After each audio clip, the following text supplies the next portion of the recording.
오늘 성경 말씀은 아가서 8장 6절로 7절 말씀입니다. 아가서 8장 6절로 7절 말씀, 구약 성경 966쪽에 있습니다. 아가서 8장 6절로 7절, 두 절밖에 안 되니까 우리 한 목소리로 읽겠습니다.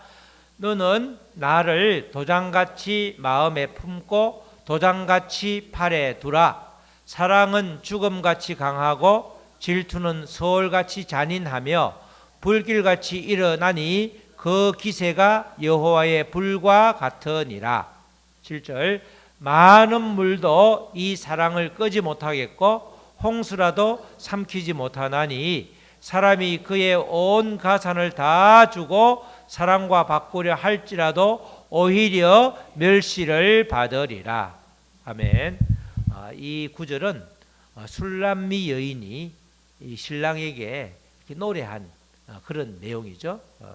말이 이렇게 쉽게 풀이를 하지 않아서 이 말이 무슨 어떤 말인지 약간 바로 이해는 안 되는데 오늘 말씀을 통해서 자세하게 보면 이런 내용이구나 알 수 있습니다. 우리 제목 한번 다 같이 읽겠습니다. 시작. 나는 하나님으로부터 인치심을 받은 존재입니다. 인치심이 뭐예요? 하나님이 나를 도장을 탁 찍었다는 거예요. 도장을 인치심, 도장인자죠. 인치심을 받았다. 이런 제목입니다. 아가서는 표면적으로 남녀간의 그런 아주 에로틱한 사랑이라고 그러죠. 사랑을 노래하고 있는 그런 성경입니다. 그런데 이 아가서가 남녀간의 아주 진한 사랑만 이렇게 노래했다면 아무 의미가 없죠. 성경에 들어올 이유가 없습니다. 성경을 우리가 지금 성경 66권을 정경이라고 그러잖아요.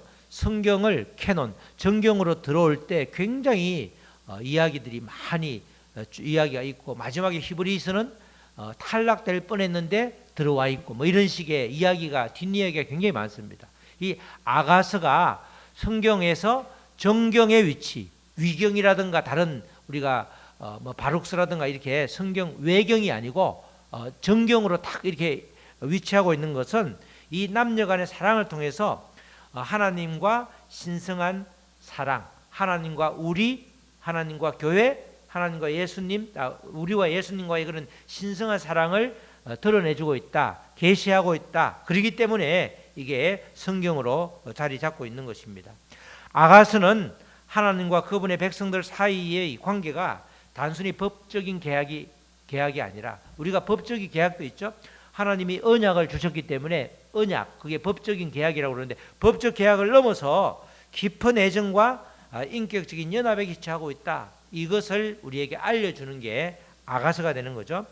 유대교 전통에서는 유대인들은 여전히 예수님을 예언자로만 생각하고 있기 때문에 여기 지금 아가서에 등장하는 인물이 남자 대표가 누구죠? 솔로몬이고 여자 대표가 술람미 여인인데 이 둘의 사랑을 통해서 유대교에서는 하나님과 이스라엘 백성들 사이에 이렇게 언약적 사랑으로 해석을 하고 우리 기독교 전통에서는 예수 그리스도와 교회 그리고 예수 그리스도와 성도 간의 영적인 연합과 사랑으로 아가서를 이해하는 거죠. 그래서 아가서는 신앙의 본질이 사랑의 교제에 있다. 이게 이제 아가서가 말하고자 하는 겁니다. 다시 말하면 아가서는 창조 질서로서의 인간 사랑의 회복에 초점을 두고 있는 거죠. 아담 이후에 타락한 그런 아주 왜곡된 사랑이 아니라 하나님이 설계하신 원래의 사랑, 창조 질서를 완전히 회복하는 그 사랑, 그 내용이 바로 아가서가 되는 겁니다. 오늘 우리가 읽은 8장 본문은 솔로몬과 술람미 여인의 사랑을 통해서 하나님과 나 그리고 예수님과 나 사이에 어떤 영적인 연합이 이루어져야 우리가 잘 신앙생활을 할 수 있는지 그것에 대한 말씀이죠. 아가서는 종종 6개의 막으로 된 오페라 이렇게 나누기도 합니다. 문학상 구조가 지금으로 말하면 현대로 말하면 예전에는 오페라가 없었기 때문에 현재로 말하면 그게 전부 다 신랑이 노래하고 묻고 말하고 신부가 대답하고 또 군중들이 그 사이에 끼어들고 이러면서 전부 다 이렇게 그런 형식으로 되어 있는데 1막은 술람미 여인과 솔로몬 왕의 만남과 사랑의 시작에 대한 거고, 또 이제 이어지면 8장까지 2막은 사랑의 상호 구애와 실현, 그죠? 함께 가자, 함께 놀자 그러다가 아니에요 이러면서 이제 삐지는 그런 실현. 또 3막은 이제 다시 결혼식과 신부의 찬양을 노래하고, 4막은 일시적인 갈등과 재회, 그리고 5막은 신부의 성숙과 깊어진 사랑을 대화 형식으로 노래한 1, 2, 3, 4, 5막 쭉 이어지는데, 오늘 우리가 본 8장은 마지막 제6째 막으로 죽음같이 강한 사랑의 속성을 확인하고, 또 신부의 고향집에서 변치 않는 사랑의 언약을 맺는 것으로 끝이 나는 그런 내용입니다. 특별히 8장에서 오늘 8장은 6막의 핵심이라고 할 수 있죠.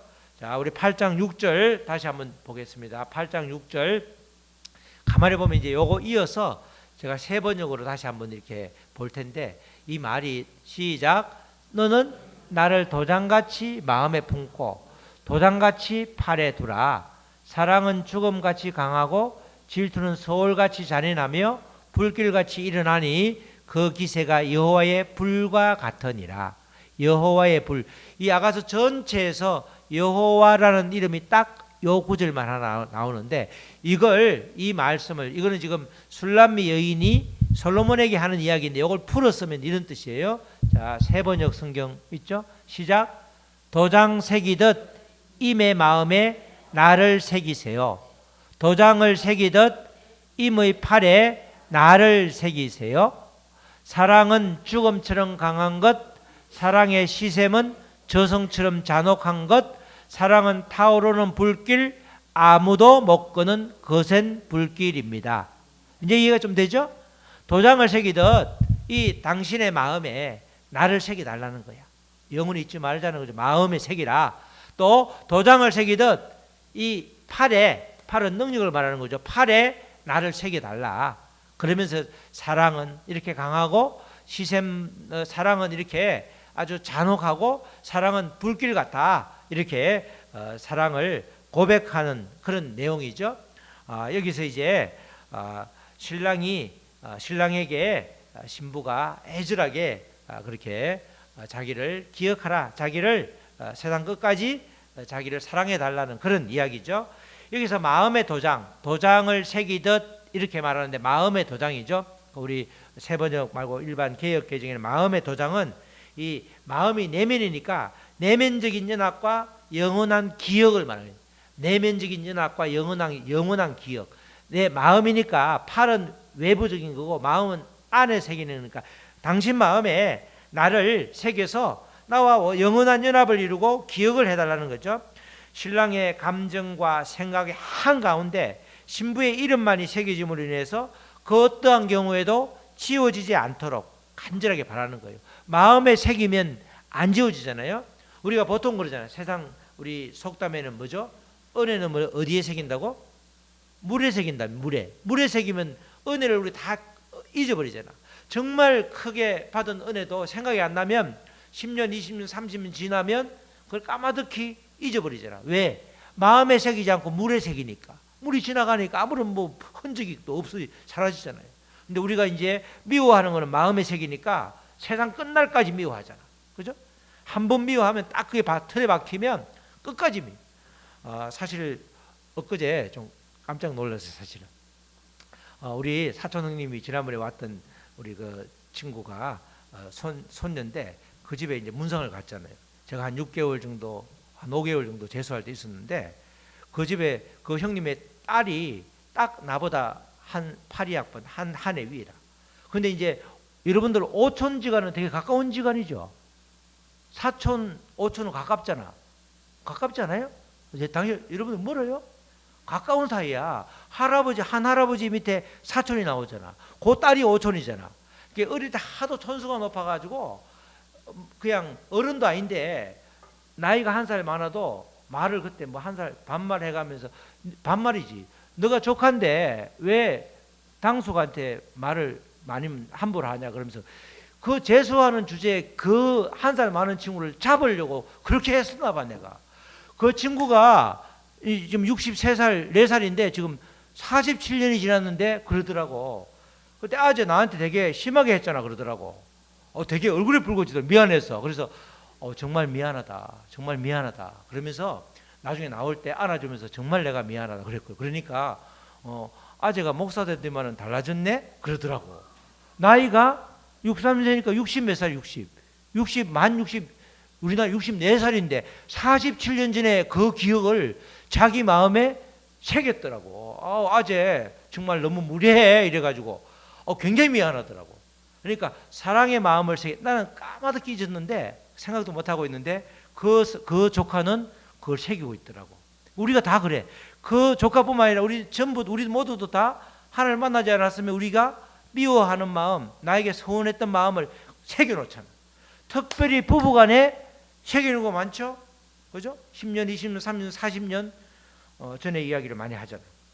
요새는 저희 아내가 이야기 안 하는데 참 제가 봐도 잘못하긴 했어. 우리 큰애가 막 만삭이 됐을 때 대학원 1학년 때 결혼했는데 2학년 때 수학여행을 갔는데 제주도로 갔어. 제주도로. 근데 제주도 한라산에서 내려오다가 같이 갔던 다른 일행인데 우리 일행은 아닌데 이대생이 퍼져서 일어나지를 못하는 거예요. 사람이 퍼지면 되게 무겁잖아요. 지게를 집은 촌놈 출신인 제가 그 아가씨를 지었어. 꽤 많이 지고 내려왔어. 그 이야기를 또 했네. 그거 이제는 안 그러더라고. 엄청 괴로움을 많이 당했어요. 그거 생각하면서 당신은 그때 내가 만삭일 때 그 여자애를 업었잖아 이러는데 그것 때문에 많이 당했거든. 근데 여러분들 대부분 그렇죠? 은혜는 새기지 않고 그런 특별한 것, 내가 서운했던 건 꽉꽉 새겨가지고 아주 우리가 영원히 기억하는 그런 존재가 우리 믿음이 연약한 우리 존재란 말이죠. 여기서 지금 이 신부는 신랑에게 물에 새기지 말고 마음에 나를 새겨달라. 나를 어떤 경우에도 변함없이 나를 끝까지 사랑해달라. 이렇게 표현을 하는 거죠. 또 팔에 도장을 찍어달라는 것은 신부가 공적으로 신랑이 보호해달라. 팔은 보이잖아요. 팔을 새긴다는 건 어떻게 새기냐고. 이름을 쓰든지 요새는 문신도 많이 하고 그러잖아요. 팔에 새기면서 결국은 이 공식적으로 신부와의 관계를 만천하에 알리는 거잖아요. 나는 임자가 있다. 그죠? 나는 색시가 있다. 알려달라는 거예요. 그러면서 이 팔이라는 것은 성경에 늘 팔, 손은 강력한 능력이기 때문에 신랑의 강력한 능력이 신부를 지키는 담보가 되고 그가 행하는 모든 일 속에 신부와의 관계가 늘 전제돼서 무슨 일을 하든 뭘 하든 신부를 생각하면서 마음에 새기고 팔에 새겨서 나를 기억해달라 이렇게 말하는 거예요. 인치심, 도장을 찍는 것, 이게 성경에 유명한 구절이 하나 나오죠. 이 성령의 인치심이라고 에베소서 1장 13절이 이것과 연결되는 부분이죠. 자, 우리 다 같이 한번 읽겠습니다. 시작. 그 안에서 너희도 진리의 말씀 곧 너희의 구원의 복음을 듣고 그 안에서 또한 믿어 약속의 성령의 인치심을 받았으니 이렇게 나오죠. 인치심이라는 것은 도장이라는 것은 도장 찍힌다. 도장을 찍었다는 것은 결국은 기본적으로 소유하고 보증이라는 의미가 같이 포함되어 있는 거예요. 소유. 지금 성령이 우리를 인치심을 받았다. 우리에게 도장을 찍었다. 이 말은 뭐예요? 내가 누구의 소유다? 성령의 소유다. 하나님의 소유다. 동시에 하나님이 세상 끝날까지 나를 보호해 주신다는 보증이 바로 인치심이에요. 인치심이 나쁜 게 아니죠. 좋은 거죠. 성령의 인치심은 바로 성령의 인치심을 받았다. 이 말은 하나님의 자녀로서 하나님의 소유가 되었다. 이런 뜻이죠. 동시에 하나님께서 하나님의 자녀를 사탄이나 죽음도 빼앗을 수 없는 안전한 상태로 보증해 주겠다. 그런 뜻이 성령의 인치심이라는 겁니다.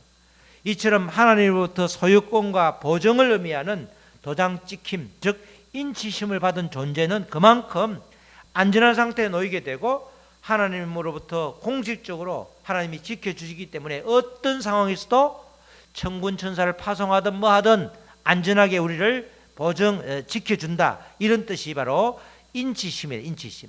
그러니까 신부가 신랑에게 인치심을 요구하는 것은 뭐예요? 나는 당신의 것이다. 나를 안전하게 지켜달라. 나를 세상 끝날까지 책임져 달라. 그 당시에는 지금처럼 남녀 관계가 평등하지 않았기 때문에 그 당시에는 이 아내가 간절하게 한번 사랑하다가 한번 깨질 뻔하다가 다시 결혼하고 그러잖아요. 그러니까 그런 과정을 통해서 남녀 간에 불안정하지만 이렇게 나를 책임져 달라. 결국은 이 말이 뭐죠? 신부된 우리가 신랑 대신 예수님과의 관계를 이렇게 빗대어서 지금 노래하고 있는 것이죠. 그리고 이 6절 하반부에 보면 이 신부와 신랑 사이의 사랑을 아주 실감나게 표현해 주고 있는데 새 번역 성경으로는 이렇게 되어 있죠. 사랑은 죽음처럼 강한 것. 맞아. 사랑의 시샘은 저성처럼 잔혹한 것. 사랑은 타오르는 불길, 아무도 못 끄는 거센 불길입니다. 이 구절인데 이 사랑이 죽음보다 강하다는 거죠. 죽음의 초점이 아니라 사랑의 성질을 말해주는 거죠. 사랑은 죽음처럼 강하다. 이 말은 죽음이 어떻게 되는 거죠? 죽음이 생명을 앗아가잖아요. 다른 말로 하면 생명을 굴복시킨다. 생명이 죽음 앞에서는 꼼짝을 못하잖아. 죽는다는 것은 생명을 빼앗기는 거잖아요. 죽음이 생명을 확 이렇게 덮어 씌울 수 있잖아요. 그런 것처럼 사랑은 우리 인간의 죄와 사망의 법에서 끌어내서 새로운 생명의 질서를 이끈다. 그런 강한 정복력이 있다. 그죠? 죽음이 생명을 정복하듯이 사랑도 그런 모든 죄악을 정복할 수 있다. 정복을 말하는 거고, 또 질투가 시샘이죠. 사랑의 시샘은 저성처럼 잔혹하다. 이 말은 사랑의 시샘 또는 질투, 투기는 서울이라는 것은 우리가 말하면 저성이죠. 지옥이죠. 지옥처럼 잔혹하다. 이 말은 그만큼 질투라는 것은 배타적으로 우리를 지배하려고 하는 것처럼 사랑도 배타성이 굉장히 강하다. 그래서 하나님을 어떤 하나님이라고 그래요? 질투하는 하나님. 그냥 우리가 사람들이 시샘하고 시기하는 그런 아주 그냥 저급한 아니면 아주 속 좁은 그런 시기가 아니라 이 시기 질투라는 것은 하나님의 질투라는 것은 오직 상대방에게만 집중하고 그를 다른 어떤 것에서 빼앗기지 않겠다는 그런 하나님의 열정이 되는 거죠. 우리를 하나님이 질투하시는 하나님 그러면 우리는 남자가 질투하고 여자가 질투하고 어부증, 어처증 심해지고 이런 거는 병이잖아요. 병요. 질투 그러면 어감이 안 좋은데 질투하신 하나님 그럴 때는 그 하나님은 나에게만 집중하고 있으니까 뭐라고 그랬죠? 딴 눈 팔지 말고 우리 서로 둘이서 마주 보면서 눈빛도 교환하고 서로 또 알콩달콩 사랑의 은혜도 속삭이면서 그렇게 행복하게 살자. 그게 질투하는 하나님이잖아요. 그래서 거룩 하나님은 그렇게 열정적으로 그렇게 오직 다른 어떤 것에서도 당신을 빼앗기지 않겠다라고 하는 것처럼 이 신랑에게 나에 대해서도 당신도 그렇게 바라봐 달라 이렇게 말하는 거죠. 그리고 그 기세가 여호와의 불과 같다. 저 아무도 못 끄는 불 타오르는 불길이라고 하는 것은 이렇게 사랑이라는 것은 우리 인간의 본능에서 솟아나는 것이 아니라 하나님으로부터 기원한 그런 열정이다. 하나님으로부터 나온 사랑에 힘입어서 남녀 간에도 관계가 유지될 때 아름답게 유지되는 거지. 하나님의 사랑을 맛보지 않은 채로 전혀 모른 채로 그렇게 갈등과 수많은 일들이 있다 보면 식어지게 된다. 그렇게 말하는 겁니다. 결국은 사랑을 강조하기 위해서 사랑은 그렇게 강하고 사랑은 아주 배타적이고 사랑은 아주 열정적인 것이다. 그런데 그 기본이 되는 것이 하나님으로부터 나온 사랑을 맛보았을 때 그렇게 된다. 이렇게 말하는 거죠. 그러면서 이어지는 말씀이 이 사랑의 불꽃은 아무리 많은 물, 홍수라도 이것을 이렇게 끄지 못한다라고 말하죠. 8장 7절 말씀 보면 8장 7절 말씀 읽어보겠습니다. 아가서 8장 7절 말씀 시작. 많은 물도 이 사랑을 끄지 못하겠고 홍수라도 삼키지 못하나니 사람이 그의 온 가산을 다 주고 사랑과 바꾸려 할지라도 오히려 멸시를 받으리라. 이 구절을 세 번역으로 보면 이런 말씀이죠. 바닷물도 그 사랑의 불길을 끄지 못하고 그저 바닷물이 엄청 많은데 강물도 그 불길을 잡지 못합니다. 얼마나 불길이 센지. 남자가 자기 집 재산을 다 바친다고 사랑을 얻을 수 있을까요? 사랑은 뭘로 못 산다? 돈으로도 못 산다는 말이죠. 오히려 그렇게 하면 웃음거리만 되고 말겠죠. 비웃음거리만 될 수밖에 없다. 사랑은 그런 성질의 것이 아니다. 그 이야기를 지금 해주고 있는 것입니다. 성경에서 물 또는 홍수 이런 것들은 우리가 그냥 단순한 성령의 물 말고 아주 홍수라든가 이렇게 큰 바닷물 이런 거는 극심한 시련이나 또는 대적의 박해 또는 하나님의 심판을 상징하는 경우가 많습니다. 그래서 하나님의 사랑은 그 어떤 외부적인 환난이나 파괴적인 재난에 의해서도 소멸되지 않음을 이렇게 표현하고 있죠. 우리의 남녀간의 그 사랑도 이렇게 외부의 엄청난 고난에도 이렇게 고난을 넘어설 수 있는 그런 강력한 힘이 있는데 하나님의 사랑이면 오직하겠느냐 그 이야기를 해주려고 이런 말씀을 하는 거죠. 이 구절은 우리가 잘 아는 로마서 8장 38절 39절에서 바울이 고백한 그 고백과 일맥상통하는 거죠. 우리 로마서 8장 38절 다 같이 시작. 내가 확신하노니 사망이나 생명이나 천사들이나 권세자들이나 현재일이나 장래일이나 능력이나 39절 높음이나 깊음이나 다른 어떤 피조물이라도 우리를 우리 주 그리스도 예수 안에 있는 하나님의 사랑에서 끊을 수 없으리라. 끊을 수 없다는 거죠. 하나님의 사랑은 어떤 외부적인 환경, 환난 또 파괴적인 재난이 올지라도 전혀 소멸될 수 없는, 건드릴 수 없는 그런 성질의 것이다 하는 겁니다. 우리 아가서 8장 7절하고 똑같은 내용이죠. 아가서에서는 신부가 신랑에게 사랑을 표현한 것이 결국 하나님과 우리 성도 간의 사랑의 관계를 예표하는, 미리 보여주는, 구약은 전부 신약을 대변해주는 거울이잖아요. 미리 예표, 미리 말해주는 대목이다 이렇게 볼 수 있다는 것입니다.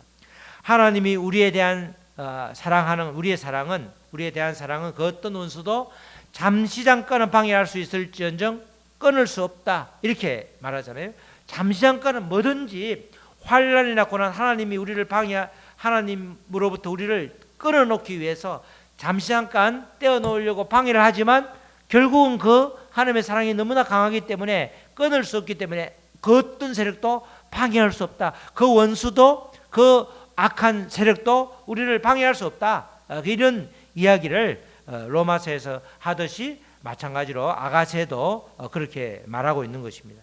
아가서 8장 7절에 제일 마지막 우리 사람이 그의 온 가산을 다 주고 사랑과 바꾸려 할지라도 오히려 멸시를 받는다 이렇게 선언을 하는데 이 사랑의 가치라는 것은 물질이라든가 다른 것으로 이렇게 차지할 수 없는 그런 거기 때문에 어리석은 거죠. 물질로 사랑을 차지하려는 게 영원하지도 않고 잠시 잠깐은 그게 혹할지 모르지만 결국은 그게 그 사랑을 지탱해 줄 수가 없다. 사랑의 가치는 무한한 가치가 있다. 그런 이야기를 해주는 겁니다. 진정한 사랑은 오직 자발적인 그 인격적인 반응을 통해서만 완성되고 상업적으로 거래되는 그런 사랑이 아니라는 거죠. 그래서 우리가 늘 하나님과의 관계에서도 예수님과의 관계에서도 말하는 게 뭐예요? 인격적으로 만나라. 인격적으로 만난단 말은 거죠. 서로의 사랑, 서로 인격을 존중해 주는 거죠. 우리가 하나님의 인격을 존중해 주고 예수님의 인격, 성령의 인격을 존중해 주시듯이 그분도 하나님도 우리를 존중해 주잖아요. 그죠? 우리가 마음의 문을 열지 않으면 강제로 확 열어젖히지 않잖아요. 우리 집을 올 때 손님이 올 때 인격적인 손님이면 미리 전화를 하고 오겠죠.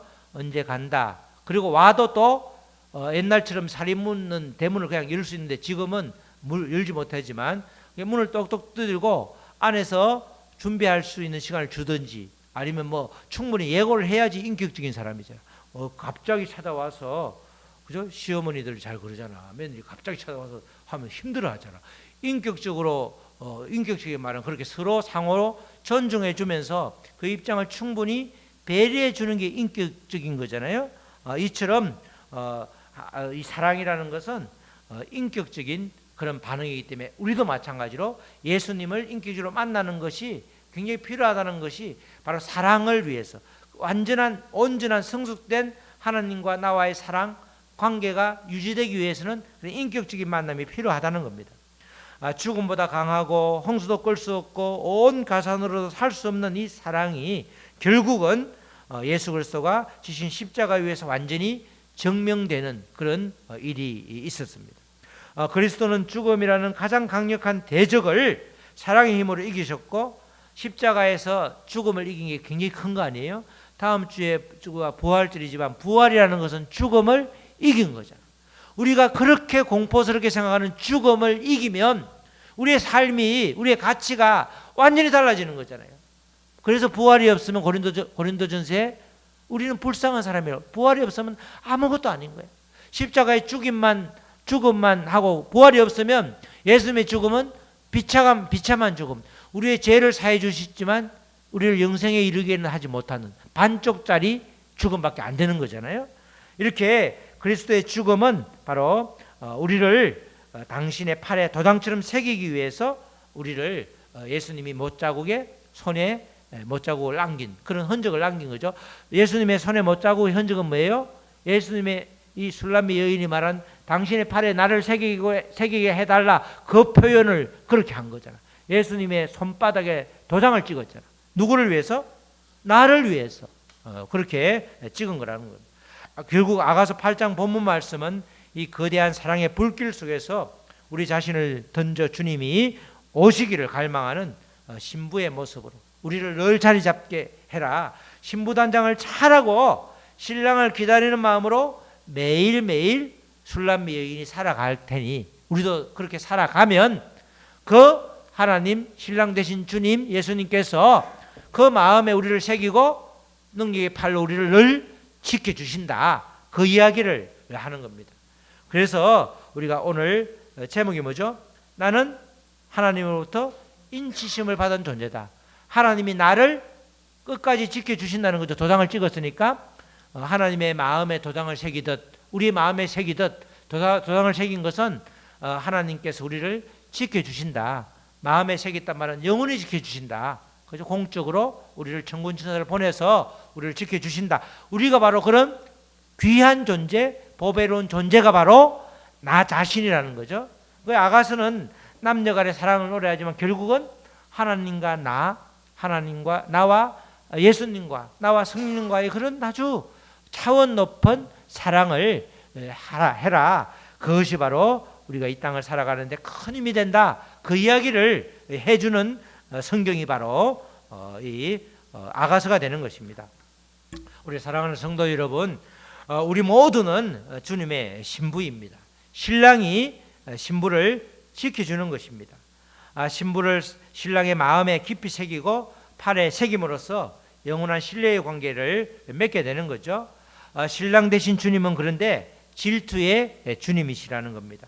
인간적인 시샘의 차원과는 전혀 다른 오직 주님께만 집중하기를 원하는 그런 사랑을 우리에게 해주시고 또 우리에게 요구하고 있습니다. 그 말은 우상을 만들지도 섬기지도 말고 오직 주님만을 유일한 주인으로 섬기라는 뜻입니다. 영적인 간음인 우상을 남김없이 완전히 제거할 때에 주님은 우리에게 완전한 주인이 되시는 것이죠. 내가 바로 주님으로부터 그렇게 인치심을 받은 존재라는 사실, 그리고 나를 주님의 마음과 능력의 팔에 새겨 주셨다는 그 사실은 정말 놀라운 일이 아닐 수 없습니다. 그래서 주님과의 관계가 완전히 회복되는 것에 우리는 삶을 집중해야 되는 것입니다. 주님은 이미 우리 신랑으로서의 준비를 끝내 놓으셨죠. 문제는 내가 신부로 준비하는 것이 여전히 필요하다는 것이죠. 언제까지? 세상 끝날까지, 주님을 만날 때까지 우리는 신부단장을 하는 거죠. 여전히 턱없이 부족하지만 신랑 되신 주님이 항상 도우심으로 우리 모두는 신부단장을 잘 할 수 있는 것입니다.